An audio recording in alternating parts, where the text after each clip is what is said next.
All right, so you've either just pulled the trigger on a new Tesla or you're this close to doing it. First off, congrats, that's awesome. Now, you can read the owner's manual, sure, but we've put together something way better.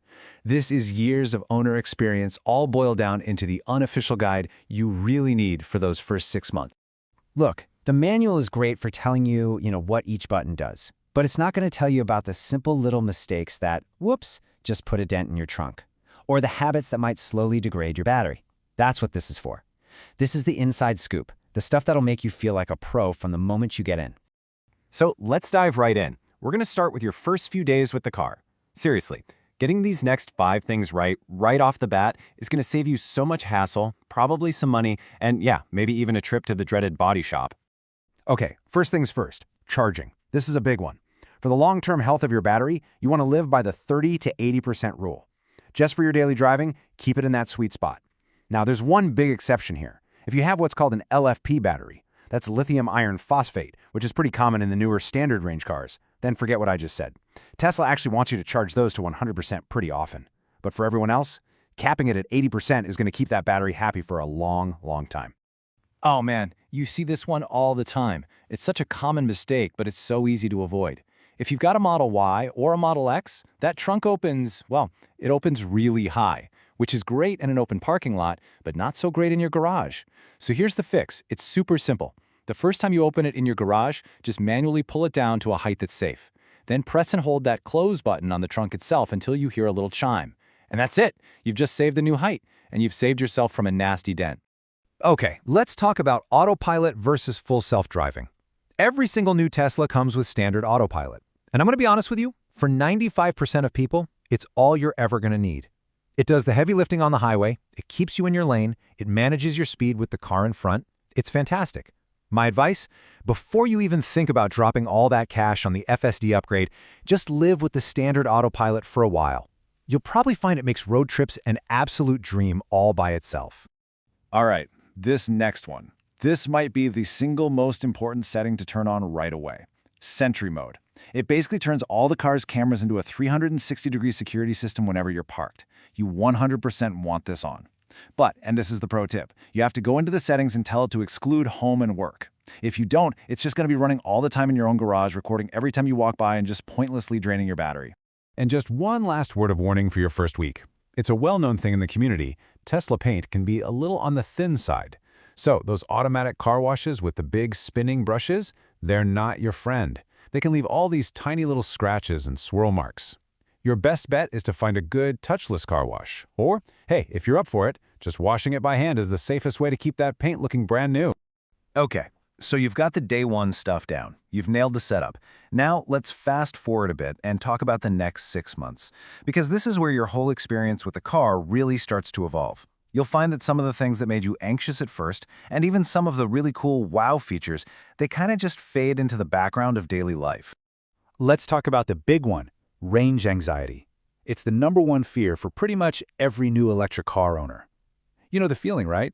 You're constantly glancing at that battery percentage, you're planning every little trip around where the chargers are. It feels super real when you're just starting out. But here's the funny thing about range anxiety. After a few weeks, it just kind of vanishes. Poof, gone. You start to learn how incredibly accurate the car's range estimate is. You realize just how many superchargers there are and how reliable they are. And it clicks that for your normal day-to-day driving, you've always got way more juice than you need.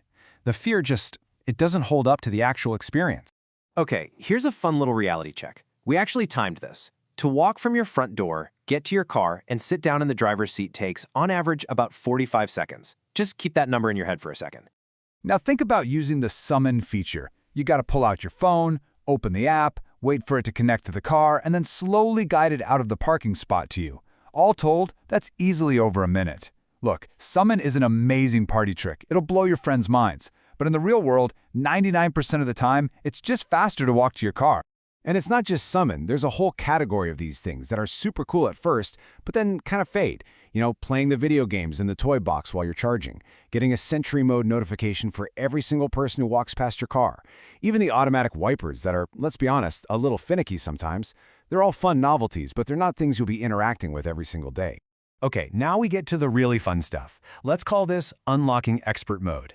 These are the little secrets, the power user tricks that you will definitely not find in the owner's manual. But trust me, they're going to make your daily driving experience so much better. So check out your Tesla app on your phone. You know how you have those 4 shortcut icons at the top? You can customize those, right? Well, here's the secret. You can actually have 5. Just press and hold on any of them to go into edit mode. Then, grab an icon you want to add and drag it all the way over to the far right side of the screen. A new little placeholder will just appear. And boom, you've got a 5th shortcut. Super handy. This one is an absolute game changer. For real. You know when you put on your turn signal and the little blind spot camera feed pops up on the screen? Okay, well, did you know you can move it? Most people have no idea. You can literally just tap and drag that little video window to a couple of different spots on the screen. You can put it exactly where it works best for you. All right, get ready for this one. I'm not making this up. Get in your car, hold the right scroll wheel button, and just say, "Open butthole." Yes, really. It's a hilarious little Easter egg the engineers hid in there. All it does is open the charge port, but I guarantee it'll get a huge laugh out of anyone who's in the car with you. You gotta try it. Here's another one that'll save you a ton of time. Stop fumbling around typing addresses into the car's navigation system. Instead, just find where you're going on Google Maps or Apple Maps on your phone.